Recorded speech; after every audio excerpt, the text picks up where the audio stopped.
It's July 2025 ಮುಗಿಯೋದಕ್ಕೆ 6 ತಿಂಗಳು ಅಥವಾ ಅದಕ್ಕಿಂತ ಕಡಿಮೆ ಟೈಮ್ ಇದೆ. ಸೊ ನಿಮ್ಮ ಹತ್ರ ಈಗ 365 ಡೇಸ್ ಇಲ್ಲ, ಬಟ್ ಅದರ ಅರ್ಧಕ್ಕಿಂತನೂ ಕಡಿಮೆ ಟೈಮ್ ಇದೆ. ಸೊ ಈಗ ಆನೆಸ್ಟ್ ಆಗಿ ಹೇಳಿ, ಇಷ್ಟು ವೆಯ್ಟ್ ಲಾಸ್ ಆಗಲೇಬೇಕು ಅಂತ ಜಾನಲ್ಲಿ ರೆಸಲ್ಯೂಷನ್ ಹಾಕೊಂಡಿದ್ರಲ್ಲ, ಆ ರೆಸಲ್ಯೂಷನ್ ಏನಾಯ್ತು? ಸೈಡ್ ಹಸಲ್ ಸ್ಟಾರ್ಟ್ ಮಾಡಿದ್ರ, ಹೊಸ ಸ್ಕಿಲ್ಸ್ ಕಲ್ತ್ರ, ನಿಮ್ಮ ಕಮ್ಯುನಿಕೇಶನ್ ಸ್ಕಿಲ್ಸ್ನ ಇಂಪ್ರೂವ್ ಮಾಡ್ಕೊಂಡ್ರ, ಅಥವಾ ಮಂತ್ಲಿ ಇಷ್ಟು ದುಡಿಲೇಬೇಕು ಅಂತ ಒಂದು ಫಿಗರ್ ಸೆಟ್ ಮಾಡ್ಕೊಂಡಿದ್ರಲ್ಲ, ಅದನ್ನ ಅರ್ನ್ ಮಾಡ್ತಾ ಇದ್ದೀರಾ? ಅಥವಾ ಮತ್ತೆ ಎಕ್ಸ್ಕ್ಯೂಸಸ್ ಕೊಡ್ತಾ ನಿಮ್ಮನ್ನ ನೀವು ಚೀಟ್ ಮಾಡ್ಕೊಳ್ತಾ ಇದ್ದೀರಾ? ನಿಮ್ಮ ಲೈಫ್ನ ಕಂಪ್ಲೀಟ್ಲಿ ಚೇಂಜ್ ಮಾಡೋದಕ್ಕೆ ನಿಮಗೆ ಎಷ್ಟು ಟೈಮ್ ಬೇಕು ಗೊತ್ತಾ? 72 hours, ಜಸ್ಟ್ 3 days. 72 hours ಅಲ್ಲಿ ನೀವು ಒಂದು ಹೊಸ ವ್ಯಕ್ತಿಯಾಗಿ ಚೇಂಜ್ ಆಗ್ಬೋದು. ಅಂಡ್ ಆಲ್ಸೋ ಯಾವುದೇ ಒಂದು ಹೊಸ ಸ್ಕಿಲ್ನ ಮಾಸ್ಟರ್ ಮಾಡ್ಕೊಳ್ಳೋದಕ್ಕೆ, to become reasonably good at it, ನಿಮ್ಗೆ ಬೇಕಾಗಿರೋದು just 20 hours of focus and deliberate practice. ಇದ್ರ ಬಗ್ಗೆ ಇನ್ನೂ ಡೀಟೇಲ್ ಆಗಿ ಅರ್ಥ ಮಾಡ್ಕೋಬೇಕು ಅಂತ ಅಂದ್ರೆ ಈ ಬುಕ್ನ ಓದಿ. The first 20 hours, how to learn anything fast. And another good news ಅಂತ ಅಂದ್ರೆ, ನಮಗೆ ಯಾವುದೇ ಒಂದು ಹೊಸ ಹ್ಯಾಬಿಟ್ನ ಬಿಲ್ಡ್ ಮಾಡ್ಕೊಳ್ಳೋದಕ್ಕೆ ಬೇಕಾಗಿರೋದು ಜಸ್ಟ್ 21 days, 21 ದಿನಗಳು. ಅಂಡ್ ಇದೆಲ್ಲ ಮಾಡಿದ್ಮೇಲೆ ನಿಮ್ಮ ಲೈಫಲ್ಲಿ ನಿಜವಾಗ್ಲೂ ಚೇಂಜ್ ನೋಡಬೇಕು ಅಂತ ಅಂದ್ರೆ ನಿಮಗೆ ಬೇಕಾಗಿರೋದು ಜಸ್ಟ್ 6 months. ಸೊ ಈ 6 ತಿಂಗಳನ್ನ ನೀವು ಸರಿಯಾಗಿ ಯೂಸ್ ಮಾಡ್ಕೊಂಡ್ರೆ ಇವತ್ತಿಂದ ನೆಕ್ಸ್ಟ್ 5 ವರ್ಷಕ್ಕೆ ನಿಮ್ಮ ಪ್ರೋಗ್ರೆಸ್ ಜಂಪ್ ಆಗುತ್ತೆ.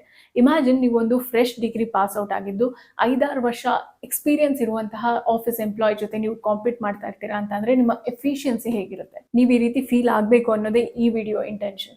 ಬಟ್ ಹಾಗಾಗೋದಕ್ಕಿಂತ ಮುಂಚೆ ನೀವು ಫೇಸ್ ಮಾಡ್ತಾ ಇರುವಂತಹ ಪ್ರಾಬ್ಲಮ್ಸ್ ಏನಿರ್ಬೋದು, ನೀವು ಮಾಡ್ತಾ ಇರುವಂತಹ ಮಿಸ್ಟೇಕ್ಸ್ ಏನು ಅನ್ನೋದನ್ನ ಮೊದಲು ಐಡೆಂಟಿಫೈ ಮಾಡೋಣ. ಮೊದಲನೇದಾಗಿ ದ ಟೈಮ್ ಎಕ್ಸ್ಕ್ಯೂಸ್ ಟ್ರ್ಯಾಪ್. ನಮಗೆ ನಾವು ಹೇಳ್ಕೊಳ್ಳುವಂತಹ ಮೋಸ್ಟ್ ಕಾಮನ್ ಸುಳ್ಳು ಏನು ಗೊತ್ತಾ? ನನಗೆ ಟೈಮ್ ಇಲ್ಲ ಅಂತ. ಬಟ್ ಡೂಮ್ ಸ್ಕ್ರೋಲ್ ಮಾಡೋದಕ್ಕೆ, ಸೆಲೆಬ್ರಿಟಿ ಗಾಸಿಪ್ಸ್ ನೋಡೋದಕ್ಕೆ, ಆರ್ ಸೀರೀಸ್ನ ಬಿಂಜ್ ವಾಚ್ ಮಾಡೋದಕ್ಕೆ ಟೈಮ್ ಇದೆ. ಬಟ್ ನಿಮ್ಮ ಲೈಫ್ನ ನಿಮಗೆ ಬೇಕಾದಾಗಿ ಚೇಂಜ್ ಮಾಡ್ಕೊಳ್ಳೋದಕ್ಕೆ ಟೈಮ್ ಇಲ್ಲ ಅಂತ ನೀವು ಹೇಳ್ತಾ ಇರೋದಾ? Not fair. ಇದು ಟೈಮ್ ಬಗ್ಗೆ ಅಲ್ಲ, ಬಟ್ ಪ್ರಯಾರಿಟೀಸ್, ಬ್ರೇಕ್ ಆಗಿರೋ ಪ್ರಯಾರಿಟೀಸ್. ನಿಮಗೆ ಎವ್ರಿ ಡೇ 10 hour ರೋಟೀನ್ ಬೇಕಾಗಿಲ್ಲ, ಬಟ್ ಬೇಕಾಗಿರೋದು ಏನು ಗೊತ್ತಾ? ಯಾವುದೂ ಡಿಸ್ಟ್ರಾಕ್ಷನ್ಸ್ ಇಲ್ಲದೆ ಜಸ್ಟ್ 1 hour ಡೀಪ್ ಫೋಕಸ್. ನಿಮ್ಮ ಲೈಫಲ್ಲಿ 10 hour ನಾನ್ಸೆನ್ಸ್ ಜಾಬ್ ಮಾಡೋಕ್ಕಾಗದೇ ಇರೋಂತಹ ಮ್ಯಾಜಿಕ್ನ every day just 1 hour focus job ಮಾಡುತ್ತೆ. ಆ್ಯಂಡ್ ಇದಕ್ಕೆ ಬೇಕಾಗಿರೋದು ನಿಮ್ಗೊಂದು book, normal book and a pen. ಈ ಬುಕ್ಕಲ್ಲಿ ದಿನಾಗ್ಲೂ 5 ಕ್ವೆಶನ್ಸ್ನ ಬರೀರಿ. ಈಗ ನನ್ನ ಗೋಲ್ ಏನು? ಈ ಗೋಲ್ನ ರೀಚ್ ಆಗೋದಕ್ಕೆ ನಾನು ಏನು ಮಾಡಬೇಕು? ಎಷ್ಟು ಟೈಮಲ್ಲಿ ನಾನು ಈ ಗೋಲ್ನ ರೀಚ್ ಆಗ್ತೀನಿ? ನಿನ್ನೆ ನನಗೆ ಏನು ಡಿಸ್ಟ್ರಾಕ್ಟ್ ಮಾಡಿತ್ತು ಆ್ಯಂಡ್ ಇವತ್ತು ಆ ಡಿಸ್ಟ್ರಾಕ್ಷನ್ನ ಪ್ರಿವೆಂಟ್ ಮಾಡೋದಕ್ಕೆ ನಾನು ಏನು ಸ್ಟೆಪ್ಸ್ ತೊಗೋತೀನಿ? ಆ್ಯಂಡ್ ಹಾಗೆ ನನ್ನ ನೆಕ್ಸ್ಟ್ 3 months ಪ್ಲ್ಯಾನ್ ಏನು? ಇದನ್ನು ಬರೀರಿ. ಆ್ಯಂಡ್ ಮುಖ್ಯವಾಗಿ ಇವತ್ತು ನಾನು ನನ್ನ ಗೋಲ್ನ ರೀಚ್ ಆಗೋದಕ್ಕೆ ಏನು ಸ್ಟೆಪ್ನ ತೊಗೋತೀನಿ ಅನ್ನೋದನ್ನ ಪ್ಲ್ಯಾನ್ ಮಾಡಿ ಆ್ಯಕ್ಷನ್ ತೊಗೊಳ್ಳಿ. ದಿನಾಗ್ಲೂ ಈ 5 ಕ್ವೆಶನ್ಸ್ನ ಬರೆದು ಇದಕ್ಕೆ ಆನ್ಸರ್ ಹುಡ್ಕೋದಕ್ಕೆ just 15 minutes every day spend ಮಾಡಿದ್ರು ನಿಮ್ಮ ಸಕ್ಸಸ್ ರೇಟ್ ಆ್ಯಂಡ್ ನಿಮ್ಮ ಸಕ್ಸಸ್ ಸ್ಪೀಡ್ನ ಡಬಲ್ ಮಾಡ್ಕೋತೀರಾ. And that's shocking. ನೀವು ಮಾಡ್ತಾ ಇರ್ಬೋದಾದಂತಹ 2ನೇ mistake, the day dream delusion. Wake up, you are in delulu. ನನಗೊಬ್ಳು ಫ್ರೆಂಡ್ ಇದ್ದಾಳೆ. ಅವ್ಳು ಪ್ರತಿ ಸರಿ ಕಾಲ್ ಮಾಡಿದಾಗಲೂ ನನ್ನ ಲೈಫಲ್ಲಿ ಏನಾದರೂ ಒಂದು ಮಾಡಬೇಕು, ಮನೆ ಕಟ್ಟಿಸ್ಬೇಕು, ನಮ್ಮಪ್ಪ ಅಮ್ಮನ ಫಾರಿನ್ ಟ್ರಿಪ್ ಕರ್ಕೊಂಡು ಹೋಗಬೇಕು ಅಂತ ಇರ್ತಾಳೆ. ಸರಿ, ಇದಕ್ಕೆ ಆ್ಯಕ್ಷನ್ ಪ್ಲ್ಯಾನ್ ಏನು ತೊಗೊತೀಯಾ, ಏನು ಪ್ಲ್ಯಾನ್ ಮಾಡಿದೆಯಾ ಅಂತ ಕೇಳಿದ್ರೆ, ನೋಡಬೇಕು, ಜಾಬ್ಸ್ಗೆ ಅಪ್ಲೈ ಮಾಡ್ತಾ ಇರ್ತೀನಿ, ಹೊಸ ಸ್ಕಿಲ್ಸ್ ಕಲಿಯೋದಕ್ಕೆ ಟೈಮ್ ಇಲ್ಲ, ಇನ್ನು ಕೋರ್ಸ್ ಕಂಪ್ಲೀಟ್ ಮಾಡೋಕ್ಕೆ. ಅಷ್ಟರಲ್ಲೇ ಗೊತ್ತಾಗುತ್ತೆ ಇವಳು ಏನೂ ಮಾಡಲ್ಲ, ಎಷ್ಟು ವರ್ಷ ಆದರೂ ಇದೇ ರೀತಿ ಡೇ ಡ್ರೀಮ್ ಮಾಡ್ತಾ ಇರ್ತಾಳೆ ಅಂತ. ಈ ರೀತಿ ತುಂಬ ಜನ ಡೇ ಡ್ರೀಮ್ ಮಾಡ್ತಾ ಇರ್ತಾರೆ. ಆ್ಯಂಡ್ ಆ ಜನರಲ್ಲಿ ನೀವು ಒಬ್ಬರಾಗಿದ್ರೆ this is the right time. Day ಡ್ರೀಮಿಂದ ಹೊರಗೆ ಬಂದು ನಿಮ್ಮ ಆ್ಯಕ್ಷನ್ ಪ್ಲ್ಯಾನ್ನ ಎಕ್ಸಿಕ್ಯೂಟ್ ಮಾಡಿ. This video is your sign. One day ನಾನು ರಿಚ್ ಆಗ್ತೀನಿ, ಒನ್ ಡೇ ನಾನು ಡಿಸಿಪ್ಲಿನ್ ಆಗ್ತೀನಿ, ಒನ್ ಡೇ ನಾನು ಬೇಗ ಹೇಳ್ತೀನಿ. This one day mindset ನಿಮ್ಮ ಪ್ರೋಗ್ರೆಸ್ನ ಕಿಲ್ ಮಾಡ್ತಿದೆ. ಬರೀ ಕನ್ಸು ಕಾಣೋದನ್ನ ನಿಲ್ಲಿಸಿ ಮೈಕ್ರೋ ಗೋಲ್ಸ್ನ ಎಕ್ಸಿಕ್ಯೂಟ್ ಮಾಡಿ. ನೀವು ಆ್ಯಕ್ಷನ್ ತಗೊಂಡು ಪ್ರತಿಯೊಂದು ಗೋಲ್ನು ಟಿಕ್ ಆಫ್ ಮಾಡ್ತಾ ಹೋದರೆ ನಿಮಗೆ ಇನ್ನೊಂದು ಮೋಟಿವೇಶನಲ್ ವಿಡಿಯೋ ಅವಶ್ಯಕತೆ ಇಲ್ಲ. ನಿಮ್ಮ ಆ್ಯಕ್ಷನ್ನೇ ನಿಮಗೆ ಫೈರ್, ನಿಮ್ಮ ಆ್ಯಕ್ಷನ್ನೇ ನಿಮ್ಮ ಮೋಟಿವೇಶನ್. ನಿಮ್ಮ ಡ್ರೀಮ್ಸ್ಗೆ ಒಂದು ಡೆಡ್ಲೈನ್ ಕೊಡಿ, ಒಂದು ಅರ್ಜೆನ್ಸಿ ಕ್ರಿಯೇಟ್ ಮಾಡಿ. ಇಲ್ಲಾಂದರೆ ನಿಮ್ಮ ಕನಸು ಬರೀ ಹಗ್ಲಗನ್ಸಾಗಿ ಉಳಿಯುತ್ತೆ. ನಮ್ಮ ಜನರೇಷನ್ ಟ್ರ್ಯಾಪ್ ಆಗಿರುವಂತಹ ಒಂದು ಮೋಸ್ಟ್ ಕಾಮನ್ ಪ್ರಾಬ್ಲಮ್ ಅಂತ ಅಂದರೆ ದ ಡಿಸ್ಟ್ರಾಕ್ಷನ್ ಲೂಪ್. ನೀವು ಲೇಸಿ ಅಲ್ಲ, you are just distracted. Constant ಆಗಿ phone notifications, Instagram DMs, games, reels ಅಂತ ಆ್ಯಪ್ಸ್ನ ಸ್ವಿಚ್ ಮಾಡ್ತಾನೆ ಇರ್ತೀರಾ. ನನಗೆ ಎವ್ರಿ ಡೇ ಒಂದು ಕೆಲಸನ ಸ್ಟಾರ್ಟ್ ಮಾಡುವಾಗ ನಾನು ಟೈಮರ್ನ ಫಿಕ್ಸ್ ಮಾಡ್ತೀನಿ. ಈ ಟೈಮಲ್ಲಿ ಯಾರು ಏನು ನನಗೆ ಡಿಸ್ಟರ್ಬ್ ಮಾಡೋದಕ್ಕೆ ನಾನು ಬಿಡಲ್ಲ. ನನಗೆ ಡಿಸ್ಟರ್ಬ್ ಆಗುವಂತಹ ಯಾವುದೇ ಎಲೆಕ್ಟ್ರಾನಿಕ್ ಗ್ಯಾಡ್ಜೆಟ್ಸ್ನ ಬೇರೆ ರೂಮಲ್ಲಿಟ್ಟು ನಾನು ಒಂದು ಕಡೆ ಕೆಲಸ ಮಾಡೋಕ್ಕೆ ಶುರು ಮಾಡ್ತೀನಿ. ಆ್ಯಂಡ್ ಏನೇ ಆಗಲಿ ನಾನು ಅಂದ್ಕೊಂಡಿರುವಂತಹ ಕೆಲಸನ ಅಂದ್ಕೊಂಡಿರುವಂಥ ಟೈಮಲ್ಲಿ ಮಾಡಿ ಮುಗಿಸ್ಲೇಬೇಕು.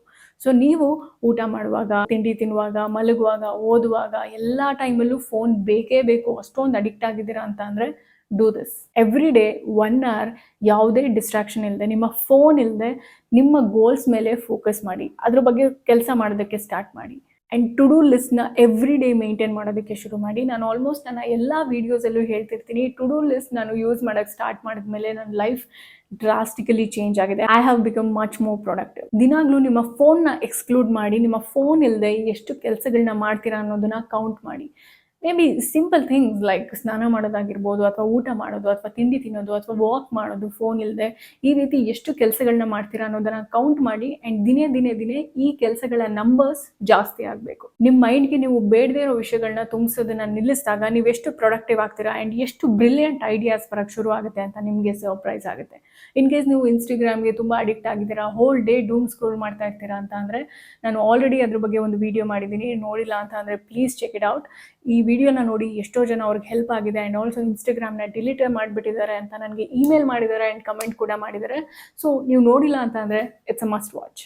90% ಆಫ್ ಪೀಪಲ್ ಬೀಳುವಂತಹ ಒಂದು ಕಾಮನ್ ಟ್ರ್ಯಾಪ್ ಅಂತ ಅಂದರೆ ದ ಟಿಪ್. ಸೊ ಮೋಟಿವೇಟ್ ಆದ್ರಿ, ಎಕ್ಸೈಟ್ಮೆಂಟಲ್ಲಿ ಒಂದು ಹೊಸ ಹ್ಯಾಬಿಟ್ನ ಸ್ಟಾರ್ಟ್ ಮಾಡಿದ್ರಿ, ಒಂದಷ್ಟು ದಿನ ಫಾಲೋ ಮಾಡಿದ್ರಿ, ಆದರೆ ಅದರಿಂದ ಯಾವುದೇ ಪ್ರೋಗ್ರೆಸ್ ಆಗಲಿ ಅಥವಾ ರಿಸಲ್ಟ್ಸ್ ಆಗಲಿ ಕಾಣಲಿಲ್ಲ ಅಂತ ಅಂದಿದ ತಕ್ಷಣ ನಿಮಗೆ ಡಿಮೋಟಿವೇಟ್ ಆಯಿತು ಆ್ಯಂಡ್ ಆ ಹ್ಯಾಬಿಟ್ನ ಅಲ್ಲಿಗೆ ನಿಲ್ಲಿಸಿದ್ರಿ. ಇದನ್ನ ದ ಡಿಪ್ ಫೇಸ್ ಅಂತ ಕರೀತಾರೆ. 90% ಆಫ್ ಪೀಪಲ್ ಗಿವ್ ಅಪ್ ಮಾಡೋದು ಇಲ್ಲೇನೆ. ನನ್ನ ಎಕ್ಸಾಂಪಲ್ ಹೇಳಬೇಕು ಅಂತ ಅಂದರೆ, ನಾನು ಯೂಟ್ಯೂಬ್ ಚಾನಲ್ ಸ್ಟಾರ್ಟ್ ಮಾಡಿದಾಗ ಇನಿಷಿಯಲಿ ನನಗೆ ಯಾವುದೇ ಚಾನೆಲ್ ರೆಕಗ್ನೇಷನ್ ಸಿಕ್ಕಿರಲಿಲ್ಲ. ನಾನು ವೀಡಿಯೋಸ್ನ ಪೋಸ್ಟ್ ಮಾಡಿದಾಗ ನನಗೆ ಬರ್ತಾ ಇದ್ದಂತಹ ವ್ಯೂಸ್ 10, 15, 25, 30 ಈ ರೀತಿ.